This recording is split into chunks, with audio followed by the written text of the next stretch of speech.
In this video, I'm going to show you how to make any cutout for an electrical connection or electrical plug at the back of the cabinet at the correct position. And if you like this video, please give it a thumbs up and subscribe to my channel. Thank you so much. Let's get started.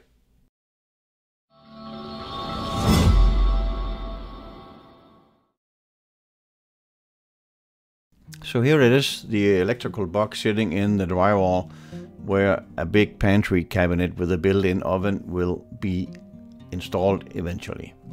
The first thing I'm going to do is to create a baseline from where I can do my measurements. And I do that by putting a piece of masking tape on the wall, but not next to the box, but outside the area where the cabinet will be installed, so I can actually see that piece of masking tape when the assembled cabinet has been hung on the wall.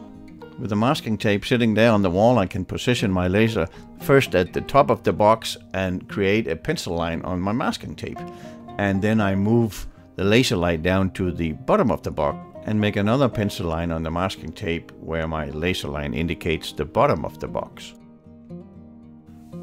The next thing I'll do is take my measuring tape and then measure from both sides of the box to a vertical line I make on my masking tape. And I write those two measurements down on the masking tape. Now I know that from this vertical line until the two sides of the electrical box, I have those measurements and I can transfer them to the cabinet when the cabinet has been installed. Before I install the cabinet, I just want to show you that if it has been a wall cabinet and not a pantry cabinet, I could have put a piece of masking tape below that wall cabinet, and I could have put my laser up and make those two marks from the horizontal lines as well. Then I wouldn't need to measure anything, and I would have all four lines indicating where the electrical box would be on my masking tape. Now my cabinet has been assembled and hung on the wall, and then I can again put up my laser in a position where the laser is intersecting with the pencil line on the masking tape to the left of the cabinet, and at the same time showing on the inside of the cabinet.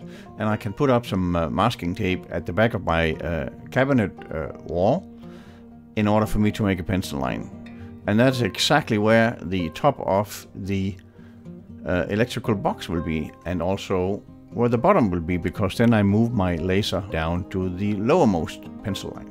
And when that is done, I can take my measuring tape and I can measure from the inside of the cabinet to where the electrical box is behind the cabinet. If I, for instance, have 20 inches from my pencil line on the masking tape to the left side of the electrical box, and I measure, let's say, 2 inches on the outside, and the cabinet is 3/4 of an inch thick, then I have 2 inches and 3/4. Subtracting that from 20, and that will make me 17 inches and 1/4 of an inch on the inside. It's really easy. And then you can mark on that masking tape exactly where your box is sitting behind the cabinet. And of course you have to do that for the other side of the electrical box too, but the procedure is the exact same. You just subtract the 2 and the 3/4 of an inch from the distance from that vertical line to the right side of the electrical box, the measurement you took before you installed the cabinet.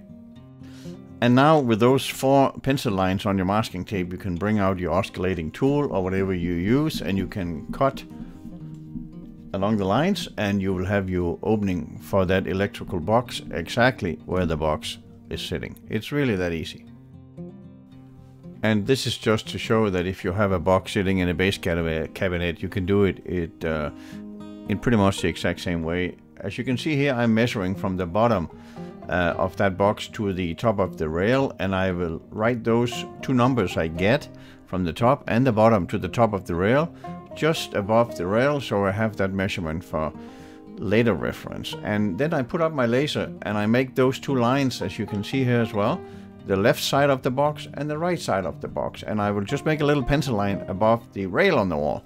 And when the cabinet has been installed, I can mark that electrical box in the exact same manner as I just showed you.